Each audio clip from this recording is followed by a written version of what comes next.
இனிமே கண்ணை மூடிட்டு கடலை எண்ணெய் வாங்கலாம். ஏன்னா மந்த்ரா கடலை எண்ணெய் இதயத்தின் தயாரிப்பு. வறுக்க பொரிக்க ஏன் எல்லா சமையலுக்கும் மந்த்ரா தான். மந்த்ரா கடலை எண்ணெய், அபார ருசி, ஆரோக்கியமான உடல் நலம். மக்களாட்சி வருது. நல்லாட்சினா எடப்பாடியார் தான். வாக்களிப்பீர் இரட்டை இலையே. வணக்கம். செய்தி சுருக்கம். ஏங்க, அப்படி ஒரு ரெய்டே நடக்கல. பகீர் கிளப்பிய வருமான வரித்துறை. ஏன் பொய் சொன்னார் செல்வ பெருந்தகை? தமிழக காங்கிரஸ் தலைவர் செல்வ பெருந்தகை வீட்டில் எந்த சோதனையும் நடத்தப்படவில்லை என்று வருமான வரித்துறை அதிகாரிகள் கூறியிருப்பது பெரும் பரபரப்பை ஏற்படுத்தியுள்ளது. தனது வீட்டில் வருமான வரித்துறை அதிகாரிகள் சோதனை நடத்துவதாகவும் ராகுல் பிரச்சாரத்துக்கு போக விடாமல் சிறைபிடித்து வைத்திருப்பதாகவும் இன்று காலையிலேயே பரபரப்பான அறிக்கையை வெளியிட்டிருந்தார் செல்வ பெருந்தகை. அந்த அறிக்கையில் ராகுல் பிரச்சாரத்துக்காக தமிழகம் வந்திருக்கும் நிலையில் சோதனை என்ற பெயரில் ஸ்ரீபெரும்புதூர் தொகுதியில் ஹிந்தி பேசும் வருமான வரித்துறை அதிகாரிகள் என்னை சிறைபிடித்தனர். எனது அரசியல் கடமையை ஆற்ற முடியாமல் தடுக்கப்பட்டேன். எதிர்க்கட்சிகளை பலவீனப்படுத்த நடந்த சதி திட்டம் இது.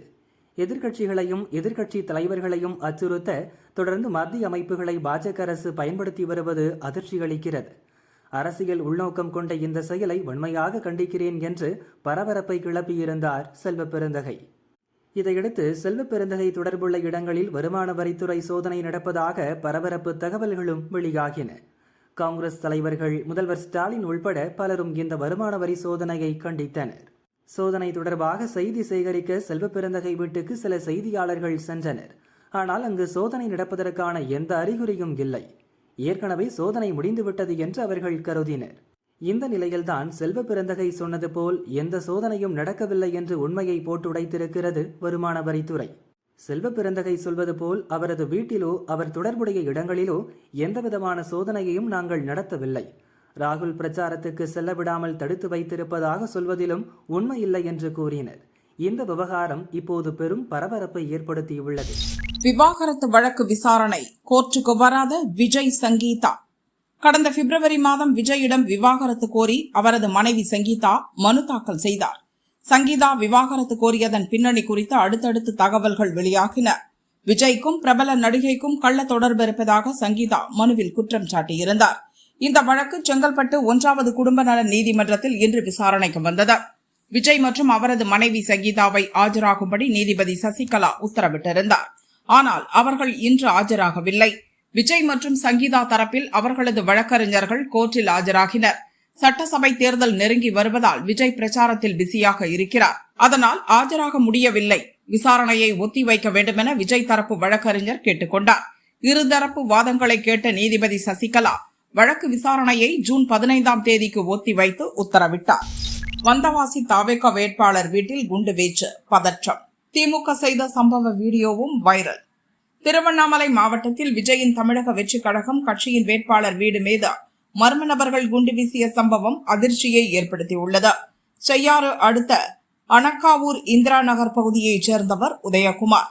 தாவேகாவின் திருவண்ணாமலை கிழக்கு மாவட்ட செயலாளரான இவர்தான் வந்தவாசி தனி தொகுதியின் தாவேகா வேட்பாளர்.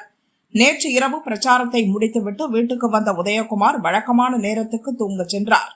இரவு 2 மணி இருக்கும். திடீரென பயங்கர சத்தம் கேட்டது. உடனே தூங்கிக் கொண்டிருந்த குடும்பத்தினர் அலறி அடித்து எழும்பினர். வெளியே வந்து பார்த்தபோது மர்ம நபர்கள் பெட்ரோல் குண்டு வீசி இருந்தனர். அந்த இடத்தில் தீப்பற்றி எரிந்து கொண்டிருந்தது. வீட்டில் இருந்தவர்கள் சேர்ந்து தீயை அணைத்தனர். அப்போது உதயகுமாரியின் சகோதரி லேசான காயமடைந்தார். சம்பவ இடத்துக்கு வந்த போலீசார் தடயங்களை கைப்பற்றி விசாரணையை துவங்கினர். இதில் திமுகவின் சதி இருக்கலாம் என்று உதயகுமார் குற்றம் சாட்டினார். சில நாட்களுக்கு முன்பு வந்தவாசி திமுக கவுன்சிலர் ஒருவரின் வீட்டின் அருகே உதயகுமார் பிரச்சாரம் செய்தார். அப்போது 10 ஆண்டுகளாக எந்த அடிப்படை வசதியையும் நகராட்சி நிர்வாகம் செய்து தரவில்லை என்று பேசினார். அந்த பகுதியில் திரண்டிருந்த திமுகவினர் உதயகுமார் தலைமையில் வந்திருந்த தாவேகாவினரிடம் வாக்குவாதம் செய்தனர்.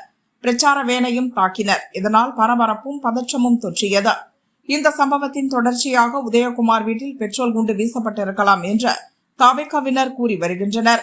தாவேகா வேட்பாளர் பிரச்சார வேனை திமுகவினர் சுற்றி வளைத்த அதிர்ச்சி வீடியோவும் இப்போது வெளியாகியுள்ளது.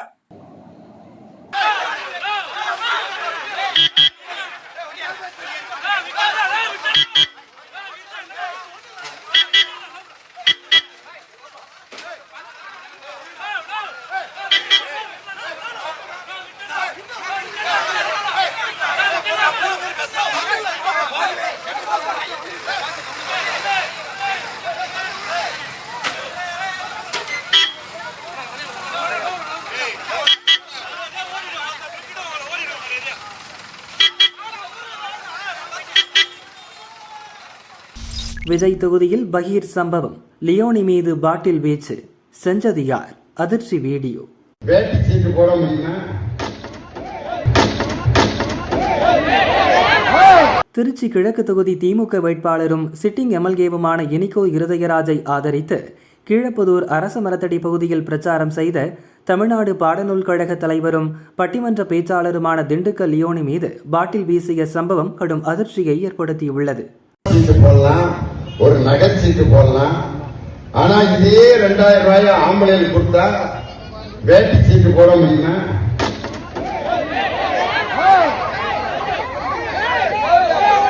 இதே திருச்சி கிழக்கு தொகுதியில்தான் தாவேக தலைவர் விஜய் போட்டியிடுகிறார். அவருக்கும் இனிகோவுக்கும் இடையேதான் கடுமையான போட்டி நிலவி வருகிறது.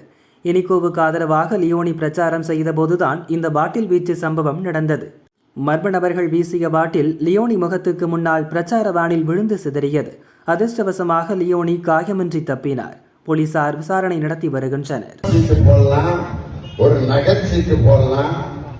ஆனா இதே 2000 ரூபாய் ஆம்பளைக்கு கொடுத்தா வேட்டி சீட்டு போட முடியுமா?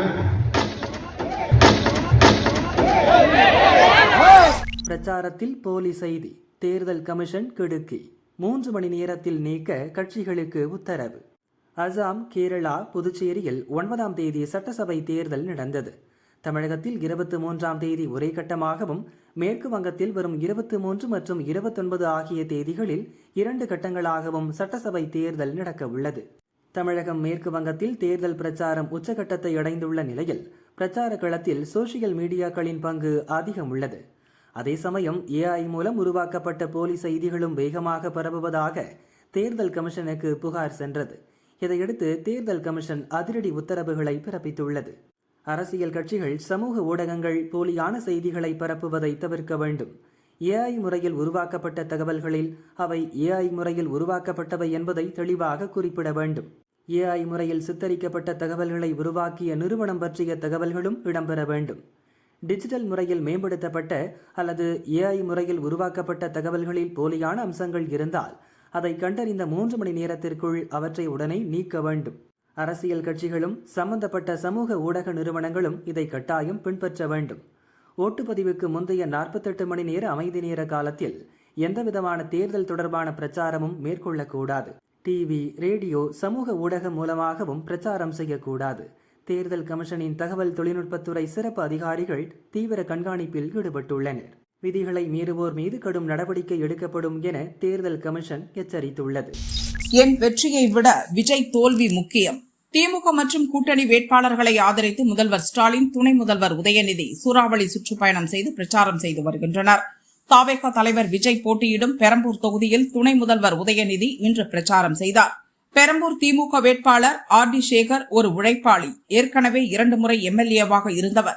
அவரை 50,000 ஓட்டு வித்தியாசத்தில் வெற்றி பெற செய்ய வேண்டும் என வாக்காளர்களுக்கு வேண்டுகோள் விடுத்தார். விஜய் பெயரை சொல்லாமல் உதயநிதி விளாசி தள்ளினார்.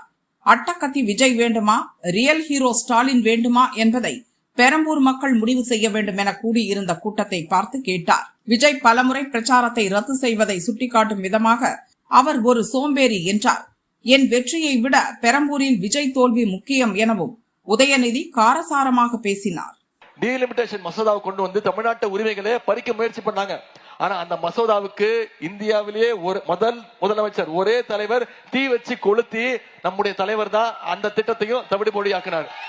இப்போ சொல்லுங்க, யாரு ரியல் ஹீரோ? களத்துல இறங்கி மக்களுக்காக போராடுற ஒரு தலைவர் தான் ரியல் ஹீரோ. உங்களுக்கு ரியல் ஹீரோ வேணுமா, அட்டக்கத்தி வேணுமா? ரியல் ஹீரோ வேணும்னா அண்ணன் RD சேகர் அவர்களை நீங்க வாக்களிச்சு மிகப்பெரிய வாக்கு வித்தியாசத்தில் ஜெயிக்க வச்சு சட்டமன்றத்துக்கு அனுப்பணும். செய்வீங்களா? ஒரு போன் பண்ணா போதும், நீங்க அவரை போய் தேடுவானா? அவரை உங்க வீட்டுக்கு வர சொல்ல மாட்டாரு. நீங்க என் வீட்டுல பாருங்கன்னு சொல்ல மாட்டாரு. அவர் உங்க வீட்டுக்கு வந்து உங்களுடைய தேவைகளை உடனடியாக சரி செஞ்சு கொடுப்பாரு. அதே மாதிரி இதையெல்லாம் நீங்க மத்தவங்க கிட்ட எதிர்பார்க்க முடியாது. அதனால ஏமாந்துடாதீங்க. அந்த RD சேகர் அவர்கள் பங்களாவில் இருக்கக்கூடிய பண்ணையார் கிடையாது. உங்க மண்ணின் மைந்தர், உங்க பக்கத்து வீட்டில் இருக்கக்கூடிய உங்கள ஒருத்தர். பெரம்பூர்ல வேற யாராச்சும் வந்துட்டாங்கன்னா ஞாபகம் வச்சுக்கோங்க, அண்ணன் RD சேகர் அவர்கள் தவிர வேற யாருக்கு வாய்ப்பு கொடுத்துட்டீங்கன்னா, அப்படி தப்பி தவறி வந்தாங்கன்னா நாளைக்கு ஒரு சின்ன பிரச்சனைனா கூட 30 கிலோமீட்டர் நீங்க போய் அவங்க பங்களா வீட்டு வாசல்ல கேட்டு முன்னாடி நீங்க நிக்கணும். அந்த கேட்டுக்கு உள்ளார கூட உங்களை உள்ள விட மாட்டாங்க. ஞாபகம் வச்சுக்கோங்க. இந்த கொடுமையெல்லாம் சுயமரியாதை உள்ள பெரம்பூர் மக்களுக்கு வேண்டாம் அப்படின்னு உங்களுக்கு ஞாபகப்படுத்துறதுக்கு தான் நான் வந்திருக்கிறேன். உங்க மேலேயும் டவுட் சந்தேகத்தினாலதான் இன்னைக்கு 2 தொகுதியில போட்டி போட்டுக்கிட்டு இருக்காங்க. அதையும் மனசுல வச்சுக்கோங்க. ஆனா ஆர்டி சேகரனுக்கு தெரியும் பெரம்பூர்ல வெற்றி நிச்சயம் தெரியும். அதனாலதான் உங்களை நம்பி உங்க மேல நம்பிக்கை வச்சு இங்க போட்டி போடுறாரு. அவருடைய நம்பிக்கையை உண்மையாக்குங்க. இந்த பெரம்பூர் வரலாற்று பிழையை செஞ்சிடக்கூடாது. வரலாற்றுல முக்கியமான முடிவை, சரியான முடிவை பெரம்பூர் மக்கள் எடுத்தாங்கிறத இந்த தேர்தல் மூலம் நீங்க நிரூபிச்சு காட்டுங்க. உங்களுக்கு எல்லாம் தெரியும். நானும் சட்டமன்ற வேட்பாளர் தெரியுமா உங்களுக்கு? என் தொகுதிக்கே நான் ஒரு நாள் தான் போயிருக்கேன் பிரச்சாரத்துக்கு. இதுக்குதான் போனேன். என் தொகுதிக்கு போகாம நான் பெரம்பூருக்கு வந்து அண்ணன் ஆர்டி சேகர் அவர்களுக்கு உதயசூரியன் சின்னத்தில் ஏன் வாக்கு கேட்டுட்டு இருக்கேன் தெரியுமா? எனக்கு என் வெற்றியை விட ஆர்டி சேகருடைய வெற்றி மிக மிக முக்கியம். சேப்பாக்க திருவல்லிக்கேணி தொகுதி வெற்றியை விட இங்க பெரம்பூர் தொகுதி வெற்றி மிக மிக முக்கியம். அது செஞ்சு காட்டுவீங்களா? வாரத்தின் முதல் நாள் கருணை காட்டிய தங்கம். அட்சய திருத்தியை நாளில் தங்கம், வெள்ளி போன்ற மங்கள பொருட்களை வாங்குவதும் மகாலட்சுமியை வழிபடுவதும் செல்வத்தை பெருக்கும் என நம்பப்படுகிறது. இந்த அட்சய திருத்தியை நாள் நேற்று காலை 10:49 மணி முதல் இன்று காலை 7:27 மணி வரை இருந்தது. அட்சய திருத்தியையொட்டி நேற்று நகைக்கடைகளில் விற்பனை களை கட்டியது.